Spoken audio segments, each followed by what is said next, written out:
In response to the financial crisis in 2008, central banks around the world have engaged in unprecedented stimulus, bidding up asset prices to record levels while driving interest rates to generational lows. These conditions have created unique challenges, particularly for investors concerned about the risk of future asset bubbles and inflation, as well as savers who require current income.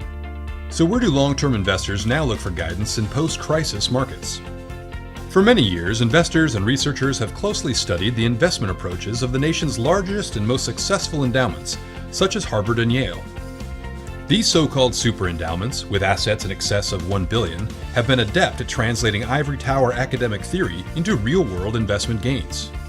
But while valuable, there are limitations to this type of analysis, since individual investors differ from endowments in many important aspects, and therefore can't perfectly replicate the way they invest.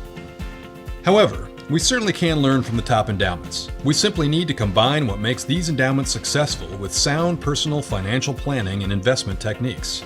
That is how we created the household endowment model. The success of super endowments can be explained by their ability to incorporate three important elements, or pillars, into their portfolios. The process begins by deciding what asset classes to invest in and how much to invest in them.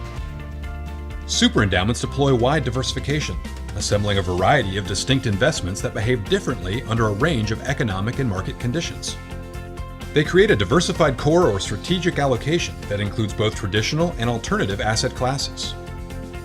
We call this first pillar of the household endowment model the steady allocation, because it will tend to only change materially in response to significant changes in an investor's long-term goals. The next step is tactical management, setting aside some portion of the portfolio that is able to play offense or defense in different market environments.